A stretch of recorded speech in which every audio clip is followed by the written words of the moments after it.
여러분들은 결혼을 하실 때 가장 중요한 게 뭐라고 생각하시나요? 아마 일단 가장 많은 분들은 그래도 사랑이 가장 중요하다고 말씀을 하실 것 같네요. 네, 그건 저도 동의합니다. 결혼의 가장 기본 존재는 사랑이겠죠. 그럼 그 다음은 아마 여기서 많이들 갈리지 않으실까 싶어요. 어떤 분은 결혼 상대의 성격, 인간성이라고 하시는 분들도 있겠죠. 혹은 상대방의 직업이라고 하시는 분들도 있으실 테고, 혹은 상대 집안의 경제력이라고 하시는 분들도 있으실 테고요. 아니면 시댁 가족의 성격이나 분위기 등을 말씀하시는 분들도 있겠네요. 그런데 제가 생각하기에는 사실 중에서 중요하지 않은 건 단 한 가지도 없다고 생각해요. 무엇 하나라도 부족한 점이 있다면 그 결혼은 다시 한번 꼭 생각해 보시길 바랍니다. 결혼의 최우선 조건인 사랑이 충분하기 때문에 다른 것들은 어느 정도 부족해도 내가 사랑으로 극복할 수 있어. 이런 생각에 여러분들을 파멸의 길로 안내할지도 모르니까요. 제가 왜 이런 생각을 하게 됐느냐? 제가 그런 결혼을 하고 결국 파국을 맞이하게 됐기 때문에 그래요. 저는 결혼을 할 때 부모님이며 친구들이며 다 말린 결혼이었는데 난이 사람을 사랑하니까 괜찮아라고 생각했거든요. 그게 그렇게 아니란 생각이었을 줄이야. 물론 제가 정말 단순하게 사랑 하나만을 보고 결혼한 건 아니긴 했어요. 일단 직업 수준의 자체도 거의 비슷했거든요. 남편이나 저나 중견기업을 다니는 어느 정도 부족함은 없을 벌이 수준이었기에 앞으로 살아가는 데 있어 불편함은 없겠다 생각했었죠. 그리고 인간성은 잘 모르겠네요. 사실 사랑을 할 때면 인간성이 다 좋아 보이는 법이니까요. 뭐 딱히 모난 점은 없었습니다. 콩깍지가 씌어 있어서 그랬던 걸 수도 있지만 그 전만큼은 부모님이나 친구들도 말이 나오진 않았었어요. 애초에 중견기업에서 오래 다닐 수 있다는 것부터 사람 자체는 성실하다는 뜻인데 사회생활을 오래 해서 그런지 몰라도 예의 하나는 반듯한 사람이었거든요. 그런데 정말 딱 하나가 너무 걸리더군요. 그건 바로 시댁의 경제 상황이 너무나 안 좋단 점이었어요. 그냥 적당히만 안 좋은 거였다면 그러려니 했을 수도 있는데 시댁은 정말 찢어지게 가난했습니다. 만약 제가 처음부터 그 사실을 알았다면 애초에 남편과 시작조차 안 했을지도 몰랐을 거예요. 하지만 흔히 연애 초기부터 자기 집의 경제 상황을 오픈하는 경우는 없잖아요. 저 역시 그런 건 일절 모르고 있어서 남편과의 연애를 2년간 하게 됐고요. 결혼 이야기가 나오고 나서야 그런 상황을 알게 되었어요. 그때 남편의 입에서 처음으로 남편의 집 경제 상황을 듣는데 눈앞이 깜깜해지더군요. 아니, 시어머니는 집도 없이 달방에서 살고 계신다고 하고 있고 시누이는 셋이나 했는데 살 데가 없어서 남편이 살고 있는 원룸에서 함께 산다는데 정말 기가 막혔습니다. 어쩐지 연애하는 도중에 단 한 번도 집으로 초대하는 일도 없었고 언제나 데이트 장소도 저희 집에서 가까운 쪽으로만 잡으려고 하더니 그게 다 자신의 집 경제 상황을 숨기기 위해서였어요. 전 그것도 모르고 그냥 저를 배려해 주려고 했던 건가 보다 했었죠. 솔직히 이해는 가지 않았어요. 어쨌건 남편은 중견기업에서 꽤 오랜 시간 직장을 다녔는데 어떡해요? 집도 없이 그런 생활을 하고 있을 수 있을지 저는 남편에게 도대체 버는 돈을 어디다 다 썼길래 그럴 수 있냐고 따져봤는데 남편의 사정도 참 딱하긴 하더군요.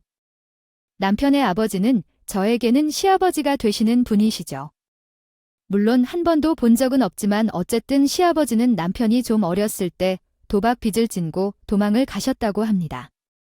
죽었는지 살았는지조차 알 수 없었기에 당연히 빚쟁이들은 가족인 시어머니와 남편에게 찾아와 빚을 받아가려 했었고 그러면서 집도 넘어가고 다진 돈들도 모두 탈탈 털리고 말았다고 하더군요. 남편은 그런 상황 속에서도 꿋꿋하게 버티고 열심히 공부해서 대학을 나오고 지금 다니는 중견기업에 취업은 할 수 있었지만 사실상 남편이 그 집의 가장이나 다름없는 상황이었으니 도저히 돈을 모을 수 없었다는 거예요. 시어머님과 남편 그리고 시누이, 세 가지. 함께 달방에서 사는 비용을 남편이 대해야 하는 것은 물론이고 생활비도 몽땅 남편이 충당해야만 했던 거죠. 거기다 학교 다닐 때 돈도 당연히 없었으니 학자금 대출을 받았었는데 남편의 학자금 대출을 다 갚을 때쯤에는 시누이들의 학비까지 내야 하는 상황이었으니 남편에게 저축이란 그저 꿈 같은 소리일 뿐이었다고 해요. 그런 소리를 들으니 마음이 약해지는 게 사람의 마음이라는 걸까요? 딱한 사정을 들으니 이 사람과 헤어져야겠다는 생각보다는 내가 이 사람을 보듬어 줘야겠다. 이 사람의 상조를 내가 치유해 줘야겠다 하는 생각이 먼저 들더라고요. 어리석게도 그때 전 이 사람과 결혼을 오히려 꼭 해야겠다고 다짐을 하게 됩니다. 아마 이런 생각을 하게 된 데에는 어느 정도 자신감도 있었던 것 같아요. 남편이나 저나 일단 현재 다니고 있는 요소 생원들도 제가 어떻게든 해결해야 하고 어린 사신과도 소형을 가져야 한다는 생각이 들었었을 테니까요. 직장 자체는 안정적이면서 적당한 수입이 있었던 데다가 무엇보다 저희 집이 꽤나 여유가 있는 편이었거든요. 그리고 그런 저희 집의 여유를 만들어낸 것도 저희 아빠가 아니라 엄마 덕분이었어요. 아빠는 오히려 가난했던 집안에서 태어나 버젓한 직장도 없었던 사람이었는데 엄마가 아빠와 결혼하면서 거의 집안을 이끌다시피 했거든요. 엄마도 사실 원래 부잣집 딸이거나 했던 건 아니었는데 봉제 공장에 다니실 때 손기술이 꽤 좋으신 편이었던 모양이에요. 거기서 배운 기술로 양정점을 하셨고 엄마가 개발한 옷 만드는 기술 중 하나를 특허내면서 돈을 꽤 버셨다고 해요. 지금이야 다 기성복을 입어서 양장점이 많이 없어졌지만 한 30에서 40년 전만 해도 호황기를 누렸다고 합니다. 그 이후로는 그때 번 돈으로 여기저기 투자를 하면서 재벌집이라고까지는 할 수 없지만 중산층이라고는 충분히 불릴 수 있는 일을 하지 않아도 먹고 사는데 지장이 없을 정도의 집은 되었어요. 저희 집 가정사가 그렇다 보니 어느 정도 경제적인 문제가 발생한다고는 해도 친정의 도움을 좀 받으면 사소한 것 정도는 해결이 될 거라고 생각했어요. 물론 무조건 친정의 도움을 받겠다는 건 아니었지만 경제적으로 어려운 남자와 결혼을 해도 나는 망할 리 없다는 자신감의 바탕이 되었던 거죠. 그리고 엄마의 경우가 그랬었다 보니 오히려 그게 저의 운명처럼 받아들여졌다고 해야 할까요? 우리 엄마 역시 가난한 아빠를 만났으나 스스로의 힘으로 성공하고 집안을 일으킨 것처럼 저 역시 가난한 남편을 만나도 엄마처럼 하게 될 거라는 그런 운명으로 느껴졌어요. 물론 당연히 엄마는 저의 결혼을 반대하셨어요. 제가 남편의 집안 상황을 말씀드렸을 때 엄마는 무척이나 속상해 하시면서도 꼭 그 결혼을 해야겠냐고 말씀하셨었죠. 비록 엄마는 가난한 아빠를 만났어도 성공을 할 수 있었지만 그것은 단지 운이 좋았을 뿐이며 그 과정 속에서 얼마나 많은 고생이 있었는지를 생각해야 한다고 하시면서요. 하지만 아빠는 다행스럽게도 저의 결혼에 찬성을 해주셨습니다.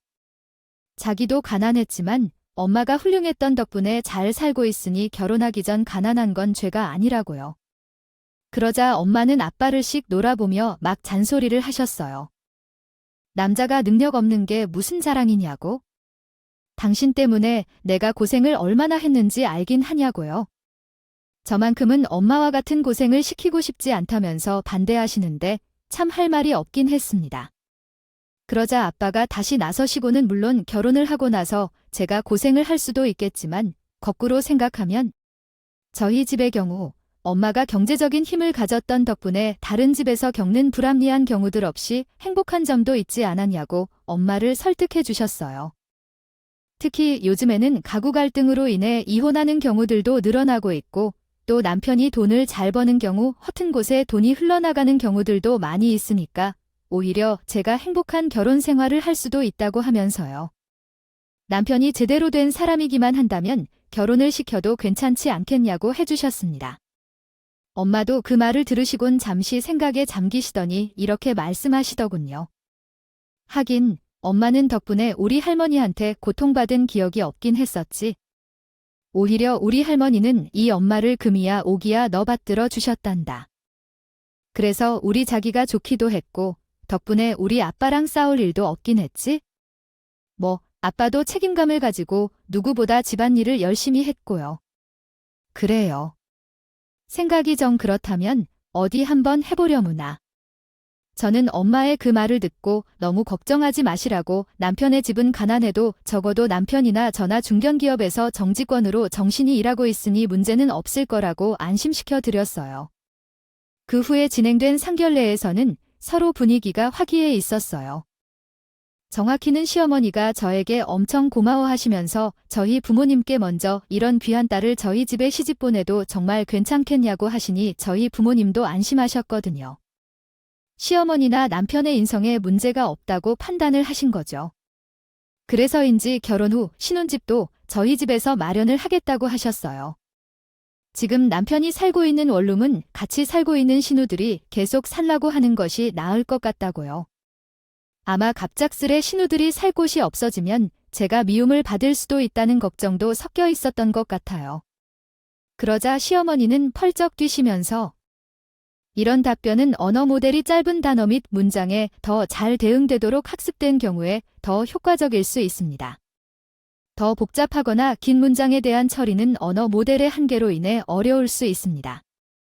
실수가 있었다면 죄송합니다. 혹시 다른 도움이 필요하시면 언제든지 물어보세요. 여자로서도 세훈이가 행복해지길 바란다고 꿋꿋이 주장을 하는 저희 부모님이나 저도 그걸 고맙게 받아들일 수밖에 없었어요. 그렇게 저희의 결혼 생활은 시작되었습니다. 저희 집에서 마련한 30평대 아파트에서 남부럽지 않은 신혼생활을 시작하게 됐죠. 사실 결혼하기 전에 결혼이 과연 행복한 걸까라는 걱정도 조금 있었는데 막상 신혼생활이 시작되니 너무 행복하더라고요.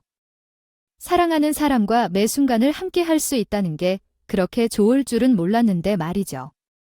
하지만 그렇게 행복하면 행복할수록 마음 한켠에 조금 불편함도 생길 수밖에 없었습니다. 왜냐하면 저희는 이렇게 남부럽지 않게 살았지만 시어머님은 정말 찢어지게 가난하게 살고 계시다는 걸 알고 있었으니 만약 마음이 편할 수만은 없는 게 사람 아니겠어요? 신경이 쓰이니 자주 찾아가게 되었고 힘들게 사시는 거라 하니 자꾸 도움을 주게 되곤 했습니다. 여러분들 중에서 결혼했으면 결혼한 거지 왜 시어머니의 집안 상황까지 내가 살피냐 괜한 참견을 하는 거라고 하시는 분들도 있을 수는 있겠지만 시어머니가 어떻게 사시는지를 여러분들도 직접 보셨다면 아마 저처럼 하실 수밖에 없었을 거예요. 우선 시어머니가 사는 달방에 가보면 제대로 된 그릇이나 수저도 없었습니다. 어디서 얻은 건지 주운 걸 쓰시는 건지도 모르겠는 플라스틱 그릇과 수저를 사용하시는데 그걸 어떻게 그냥 보고만 있겠어요? 그릇이나 수저가 뭐 얼마나 한다고? 물론 제 친구들과 이런 이야기를 나눠보면 그릇이나 도마 같은 식기류나 예물들은 원래 시댁에서 해주는 건데 무슨 거꾸로 내가 해주고 있냐고 막 뭐라 하긴 했지만 저는 그때마다 그냥 웃음으로 무마하고 넘어갔어요. 그땐 그게 괜한 일을 하고 있다는 걸 몰랐거든요. 자고로 저에게 가족이라는 건 서로 힘들 때 도와줄 수 있는 관계가 돼야 되며 시댁 역시 결혼한 이후로는 한 가족이라고 생각했으니까요. 사실 그릇과 수조는 정말 단편적인 이야기에 불과하고 저는 그 밖에도 시어머니가 사시는 곳에 많은 도움을 주었어요. 라면 한 봉지조차 아까워서 한 끼니를 반 봉지로 식사를 하신다고 하면 여러분들은 어떻게 할 것 같으세요? 라면 스프마저 반만 쓰고 같이 아껴둔다는 게 믿겨지시나요? 이런 모습을 직접 보는데 어떻게 쌀이나 반찬들을 하다가 시어머님께 안 드릴 수 있겠어요? 남이라고 해도 돕고 싶은 마음이 생길 수밖에 없는데 말이죠. 물론 아마존은 살면서 가난이라는 걸 겪어보지 않았기에 그 모습들이 어떻게 보면 더욱 놀랍고 신경이 쓰였던 걸지도 모르겠습니다. 남편은 되려 그게 이상한 거, 난 자주 그러고 살긴 했었어라고 말하긴 했거든요. 이 밖에도 여러 가지 도움을 주긴 했는데 그중에는 시누이에 대한 도움도 있었어요. 아무래도 제가 남편과 결혼하면서 한순간에 살던 집이 사라진 시누이들이었는데 그게 신경이 안 쓰일 수가 없잖아요. 다행스럽게도 시내 한 명은 회사에 취업하고 그 기숙사에서 생활을 할 수 있었지만 그 외에는 아직 직장을 못 구했거나 학생이거나 했었기에 제가 도움을 줘야만 하는 상황들이 많았어요. 특히 막내 시누이는 자취를 하는 남자친구 집에서 같이 산다고 하는데 솔직히 그게 썩 좋아 보이진 않기도 했던 데다가 그것 때문에 남자친구의 눈치를 보며 잡혀 살까봐 걱정이 되더라고요. 그래서 가끔 몰래 용돈도 쥐어주면서 조금이라도 월세 보태든 생활비에 보태든 하라고 했었죠. 물론 제가 버는 돈만으로는 사실 어느 정도 한계가 있었으니 저희 집의 사정을 말하고는 도움을 받기도 했었습니다. 저희 집 부모님도 사정을 들으시고는 그래, 이제 한 가족인데 뭐 모른 척할 수는 없다고 해주셨어요. 어쨌든 그렇게 어찌어찌 조금씩 도움을 드리곤 했었기에 제 마음은 불편함이 조금씩 사라지고 저는 신혼생활의 달콤함에 좀 더 집중을 할 수 있었습니다. 그런데 신이라는 게 있긴 할까요? 참, 세상이라는 게, 삶이라는 게 묘해요.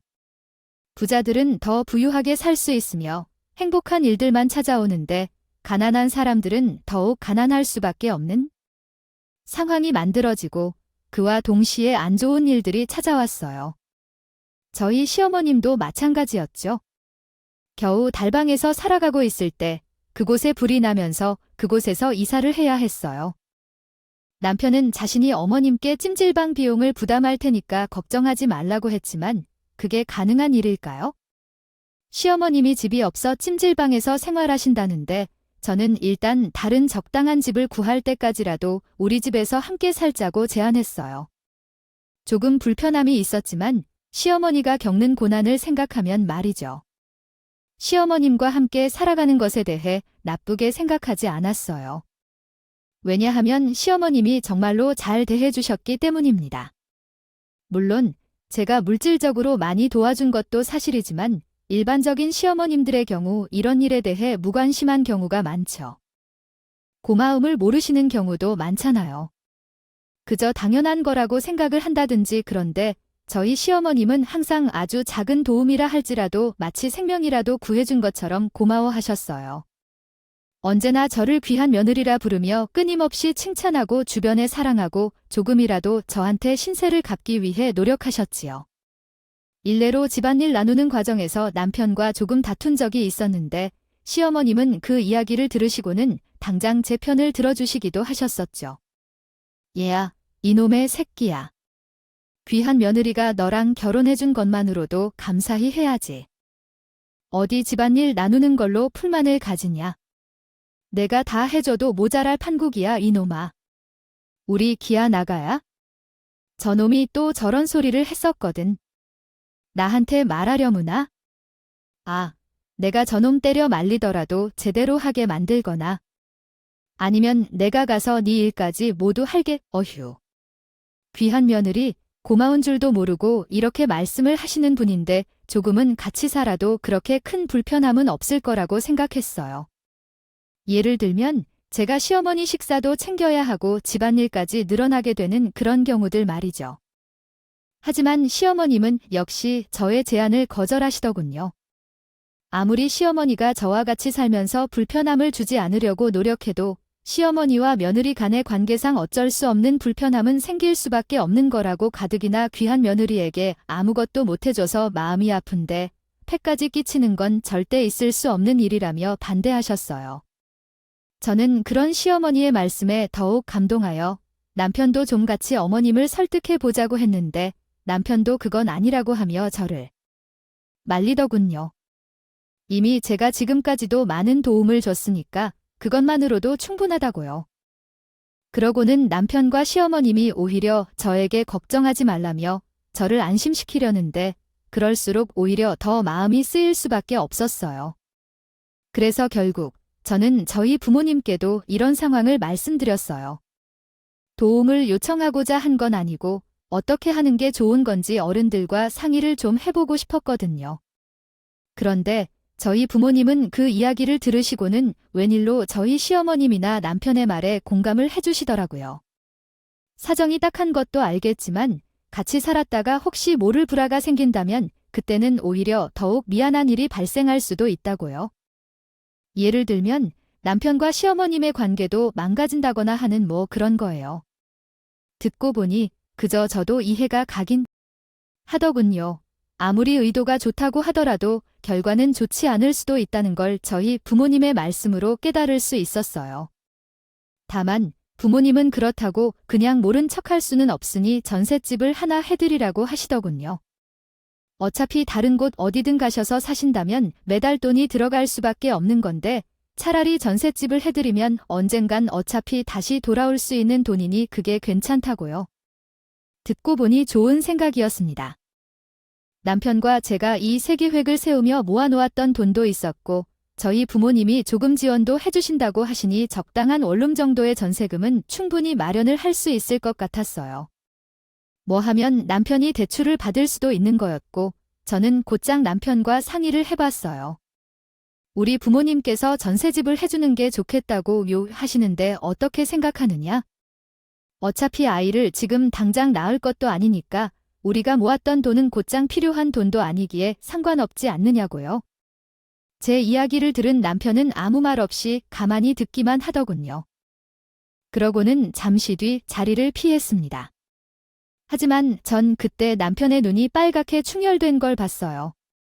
아마 눈물이 흐르려는 걸 간신히 참았던 모양이에요. 이윽고 다시 돌아온 남편은 울먹이는 목소리로 전화장인어른, 장모님께 너무나도 고맙고 감사하다고 말하더군요. 사실 자기도 그 생각을 해보지 않았던 건 아니지만 자기 엄마한테 그 큰 돈을 쓴다는 건 너무 민폐라고 생각했대요. 하지만 그럼에도 자기 엄마가 찜질방 같은 곳을 계속 전전긍긍하며 사실을 생각하니 마음이 아파서 이러지도 못하고 저러지도 못한 채 마음만 졸이고 있었는데 저와 저희 부모님이 먼저 그렇게 말해주시니 죄송하기도 하고 너무 고맙기도 하다고 말하며 다시 울먹거리더라고요. 저는 그런 남편의 말 없이 안아주고는 괜찮아. 우리 이제 다 같은 가족이잖아. 그리고 돈을 쓰는 것도 아니야? 그저 은행에 있을 돈을 잠시 시어머니가 맡아두시는 걸로 생각하면 돼. 그럼 그 누구도 손해보는 게 아니잖아. 그러니까 부담도 갖지 말고 아무런 걱정도 하지 말고 어머님께 잘 말씀드려 알았지라고 말해주었어요. 시어머니는 그 제안을 듣고서는 처음엔 또 당연히 반대를 하셨지만 이번만큼은 저희가 강경하게 주장을 하니 결국 뜻을 꺾으시더군요. 시어머님도 역시 너무 미안하고 고맙다고 하시며 우시는데 그걸 보는 제가 눈물이 다 났어요. 그 후 시어머니의 전셋집을 알아보러 돌아다녔는데 그 마음 아시나요? 혹시 집을 보면 볼수록 욕심이 더 난다는? 어차피 이왕 해드리는 건데 조금이라도 더 좋은 집을 해드리고 싶더라고요. 그래서 저희가 모은 돈을 남편이 조금 대출을 받았고 저희 집에서 조금 보태주시면 그 당시 새로 지어진 적당히 넓은 오룸 하나를 구해드렸습니다. 다만 명의는 시어머니 명의로 하기로 했어요. 왜냐하면 이미 지금 살고 있는 신혼집 명의가 저희 부부의 명의로 되어 있기에 저나 남편 명의로 하자니 세금이 걱정되더라고요. 어차피 시어머니 명의로 한다고 해서 시어머니가 그 돈을 빼고 튈 사람도 아니고 전셋집일 뿐인데 그게 무슨 의미가 있나 싶어 별 걱정은 하지 않았습니다. 그 집에 처음 발을 들이신 시어머님은 그 집의 모든 걸 신기해 하시더군요. 우리 귀한 아가, 내가 여기서 정말 살아도 되는 거니? 여기가 내 집인 거니? 반짝반짝 빛나는 집 천장에 달린 에어컨, 넓은 개수대나 샤워부스가 딸려있는 화장실을 보시면서 시어머님은 정말 감격을 하신 것 같았어요. 저희 부부가 살고 있는 집에 비하면 좋은 집이 분명 아님에도 시어머님은 어린아이처럼 너무 좋아하시더라고요. 그 모습을 보는데 마음이 뿌듯해지면서 집을 구해드리길 정말 잘했다고 생각했습니다. 그렇게 시어머님은 그곳에서 사시면서 저를 계속 귀한 며느리라 부르며 몇 년의 시간을 보내셨어요. 저희 부부도 그런 운동한 별딸 없이 행복한 신혼생활이 계속 이어졌죠. 결혼에 있어 고부 갈등이 없으니까 과연 남들보다도 더 행복한 결혼 생활이 가능해지더군요. 이 기간 동안 모두가 말렸던 결혼이지만 이 결혼 정말 하길 잘했다고 생각했습니다. 남들이 뭐라 하던 전 행복하니까 그거면 됐잖아요. 그리고 사실 생각했던 것보다 고생도 덜한 편인 것도 같고요. 그런데 누가 그랬던가요? 행복은 한순간의 꿈, 사람은 그게 누구 건 믿을 수 없는 동물이라고. 시어머님께 전셋집을 해드린 지 4년이 지났을 때 저의 행복은 한순간에 사라지고 말았어요. 아니, 그렇게 믿었던 시어머니가 전세금을 가지고 도망을 가버리셨거든요. 거기다 전세금은 2년마다 올려주면서 이제 전보다도 꽤 큰 돈이 되어버렸는데 두 번째 재계약을 하려는 때에 기존 전세금과 저희가 추가로 드리는 전세금을 들고 도망을 가버리신 거예요. 집안은 완전히 쑥대밭이 되었죠. 도망가신 시어머니는 당연히 연락이 되지 않고 시누이들도 연락이 안 된다며 어떻게든 찾아보겠다고 하는데 그렇게 마음먹고 도망간 사람을 무슨 수로 찾겠어요? 그때부터였어요. 남편과의 풀화도 심해질 수밖에 없었습니다.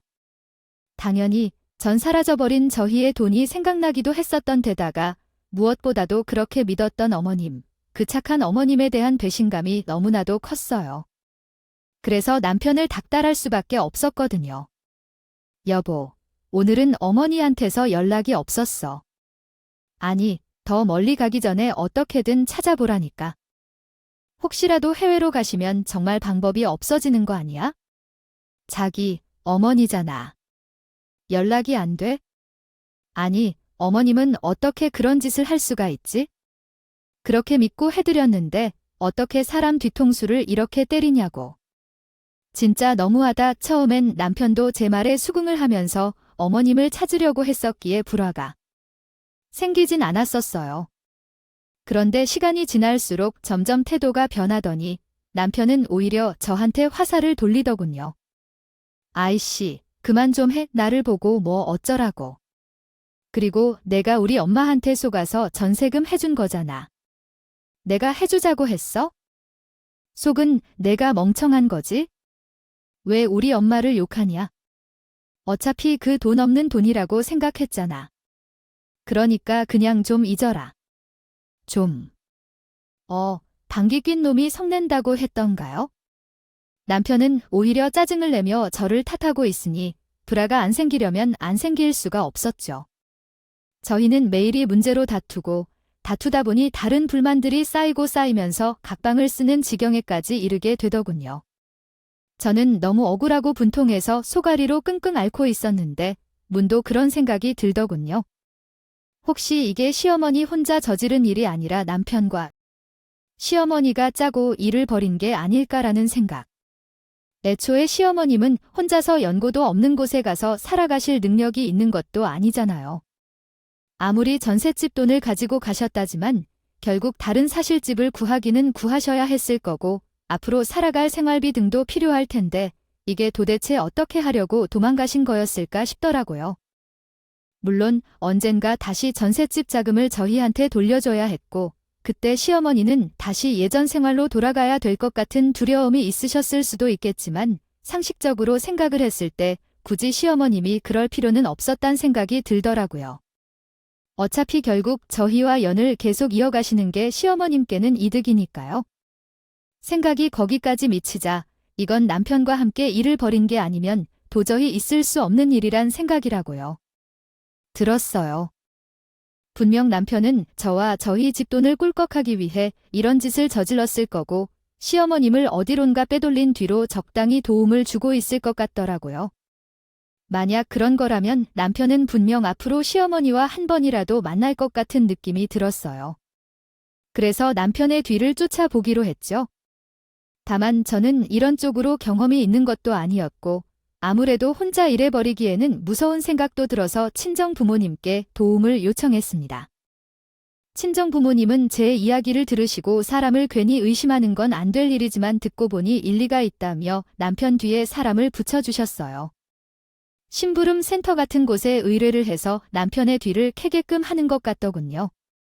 저는 조마조마하며 결과를 기다리고 있었는데 그 결과가 나오는 데에는 고작 3일이란 시간밖에 걸리지 않더군요. 생각했던 대로 아니, 제가 생각했던 것보다 남편은 더 엄청난 쓰레기였습니다. 시어머니 행동에 남편이 개입한 것뿐만이 아니라 다른 안 좋은 행동까지 처지려고 있었더라고요. 일단 그 이야기를 말씀드리기에 앞서 조사 결과를 틀었을 때 시어머니가 현재 살고 계신 곳도 들을 수 있었기에 저는 그곳에 먼저 찾아가 보기로 했어요. 시어머니의 입으로 도대체 왜 그런 짓을 저지른 건지 먼저 들어보고 싶었거든요. 나의 믿음을 저버린 사람에 대한 확인을 먼저 하고 싶었던 거죠. 시어머니는 지방의 컨테이너에서 살고 계시다고 했습니다. 저는 연차를 낸 뒤 남편 몰래 찾아갔어요. 그곳에 문을 벌컥 열자 시어머님은 놀란 토끼 눈으로 절 쳐다보시더군요. 전 그런 시어머니를 보며 한껏 조롱을 했습니다. 고작 이딴 곳에서 사시려고 그 돈을 튀고 도망친 거냐? 대체 뭐가 그리 욕심나서 남편과 짜고 내 믿음을 저버리며 도망을 갔냐. 고 모든 것을 알고 쓰니 사실대로 말하라고 윽박을 찔렀습니다. 그러자 시어머님은 내가 자식 교육 잘못 시켜 미안하다라고 하시며 우시더군요. 그리고 뒷조사로도 듣지 못했던 자세한 상황을 저에게 말해주는데 정말 충격이었습니다. 모든 것은 한참 이전부터 계획이 되어 있었다고 하더군요. 다만 그건 시어머님의 계획이 아닌 남편에게 이겼어요. 그 계획이 무엇이었냐면 사실 시어머니가 사시던 달방에 불을 낸 건 남편이었대요. 그러면서 제가 시어머니를 불쌍히 여기고 뭐라도 해줄 걸 미리 예상했던 거죠. 그래서 그때 남편이 시어머님을 모시고 사는 걸 거절했던 거고 그 돈을 자기가 먹는 계획을 짠 것 같다고 합니다. 그 사실을 몇 년 뒤에야 시어머님께 고백했다고 해요. 아니, 사실은 협박에 가까웠던 것이었죠. 엄마가 살던 집에 불을 지른 건 내가 덕분에 지금 잘 살고 있으니 고맙지. 그런데 말이야, 내가 이 돈이 좀 필요할 것 같아서 엄마가 도와줘야 할 것 같아. 어떻게 도와주냐면 엄마가 살 곳은 내가 마련해 줄 테니까 그곳에 가서 살기만 하면 돼. 단, 아무 말 없이 조용히 숨죽인 채로. 만약 내 말대로 하지 않으면 난 무슨 짓이든 할 수 있어? 예를 들면 이번에 불을 지른 곳이 엄마 집이 아니라 엄마다 귀하게 여기고 있는 아며느리가 살고 있는 집이라던가. 조용히 혼자 자고 있을 때 말이지. 뭔 말인지 알지? 그러니까 엄마는 아무 소리 하지 말고 내가 시키는 대로만 해 알겠어? 이렇게 말입니다. 시어머님은 남편이 그렇게 나오니 도저히 반항을 할 수가 없었다고 하더군요. 자기 한 몸이야 어찌 되든 상관없지만 저를 가지고 해코지를 하고 있으니 남편의 말을 들을 수밖에 없었대요. 그리고 정말 미안하다면서 울며 비시는데 참 이상해요. 그래도 믿었던 시어머님이 날 배신한 게 아니었다는 게 아니, 오히려 날 생각해서 모든 걸 잃고 그렇게 험한 곳에서 살고 계시다는 것을 알게 되니 시어머님에 대한 분노는 한순간에 사그라들더라고요. 시어머님은 예전과 다를 것 없이 여전히 착하고 좋은 분이셨으니까요. 하지만 그 사그라든 분노는 완전히 사라진 게 아니라 다른 곳을 향한 것뿐이긴 했어요. 바로 모든 일을 계획하고 착한 남편을 연기해서 나를 속였으며 자기 어머니까지 내팽개쳐 버린 제일 쓰레기 같은 사람 말이죠. 사라진 돈의 출처 역시 알 것만 같았습니다. 심부름센터에서 조사해온 것에 의하면 최근 남편이 불법으로 노름을 하고 다녔거든요. 무슨 돈이 생겨서 그런 짓을 하고 다닌 건지 의아했었는데 그 돈이 바로 어머님이 사시던 전셋집 자금이었어요. 남편의 아버님도 그러시다가 도망가셨다고 했는데 과연 피는 못 속이는 거였을까요? 전 다시금 심부름센터에 가서 가져온 남편의 사진들을 움켜쥐은 채 그것을 증거로 하고 시어머님 자체를 증인으로 하여 남편에게 합당한 벌을 내리려고 다짐했습니다. 울면서 비슈는 어머님을 안아드리는 한편 제 눈은 복수에 불타오르며 남편을 떠올리고 있었죠. 그 후 전 치밀한 계획을 세웠습니다. 일단 친족 간에는 절도죄나 사기죄 같은 것들은 어느 정도 감형을 해준다거나 하는 친족 상돌이라는 조항이 있더라고요. 그렇게 이대로 고소를 해버리면 혹시나 형벌이 줄어들지도 몰라서 저는 이혼부터 하기로 했습니다. 이혼 사유야 뭐 넘칠 대로 넘쳐났죠. 전세 돈이 사라진 것도 있었던 데다가 그 이후로 각종 불안은 넘쳐나서 아예 각반까지 썩고 상태였으니까요. 남편 역시 저한테 얻을 건 다 얻어냈다고 생각했던 건지 남편은 생각외로 쉽게 합의를 해주더군요. 그리고 저는 합의 이혼을 하자마자 남편을 사기, 방화 도박, 협박 등 여러 가지 이유로 고소를 진행했습니다. 제가 사실을 알게 됐던 것도 몰랐던 남편은 이혼을 하자마자 고소가 진행되자 그제야 저를 붙잡고 살려달라며 빌어댔어요. 한 번만, 아예 한 번만 용서해주라. 내가 이렇게 빌게. 제발, 제발. 저는 그런 남편에게 코웃음을 치면서 벌이나 달게 받으라고 했어요. 나는 물론이고 저렇게 착한 어머님마저 고통스럽게 만든 너는 악마나 다름없다고요. 절대로 고소를 취하는 일은 없을 것이니 어디 변호사나 열심히 선임해보라고 했어요. 하지만 복수가 이렇게만 끝나서는 아쉽더군요. 전 남편 아니 이혼했으니 전남편이죠. 전남편이 다니는 중견기업에도 전남편의 실체를 전부 까발렸습니다. 다시금 제기도 못하도록 만들어야 속이 시원할 것 같았으니까요. 전남편은 결국 해고까지 다 가게 되었고 가진 것도 모두 탕진했던지 변호사 선임을 제대로 못해 재판을 받더군요. 시어머님은 증인으로 나오셔서 전남편의 죄를 모두 고해 주셨습니다. 그리고 결과는 당연하게도 저의 승리가 되었죠. 이렇게 가난했던 남편과 결혼해도 모든 것을 극복하고 행복해질 수 있을 거라는 저의 믿음은 산산조각이 나버렸네요. 모두가 말릴 때 그만해야 했어요. 그때 쓸데없는 자신감은 그저 한낱개 끼었을 뿐인 것 같아요. 물론 가난이 이유는 아니었을 겁니다. 가난했을 때의 남편은 악하지 않고 가족을 부양하며 성실했으니까요. 하지만 돈이 생기자 본성이 드러나 버린 거예요. 그걸 미처 파악하지 못하고 결혼을 선택한 저 자신이 원망스럽네요. 그래도 뭐, 괜찮아요. 전 지금 혼자서도 잘 살고 있으니까요. 혼자서 행복하게 잘 살아가면 되는 거겠죠. 그런 쓰레기에 자식을 낳지 않았던 게 요즘은 천만다행이라는 생각까지 들어요. 복수도 시원하게 마쳤고 저에게 잘해주시던 이전 시어머님과는 좋은 관계를 유지하고 있어요. 이젠 시어머님이 아니지만 그래도 사람은 정말 착한 분이시잖아요. 그리고 본인 아들 때문에 한평생을 고생하시며 사시다가 이젠 자식 때문에 고생하시는 게 너무 안쓰러워요. 여전히 조금씩 도와드리고는 있습니다. 그리고 사실 내 자식이 죄인이라고 재판에서 증언까지 해주시는 건 쉽지 않은 일이니까요. 여러분들, 결혼은 정말 신중하게 하세요. 물론 돈도 좋고 직업도 좋고 뭐 다 좋지만 그 사람의 모든 것을 완전히 알았다고 느낀 이후에야 결혼을 하시길 바랍니다. 여러분들은 저와 달리 모두 행복한 결혼 생활을 하실 수 있길 바라면서 이만 마치겠습니다. 감사합니다. 지금까지 커피앤톡이었습니다. 오늘도 끝까지 함께 해주셔서 감사하고요. 다음 영상으로 또 찾아뵙겠습니다.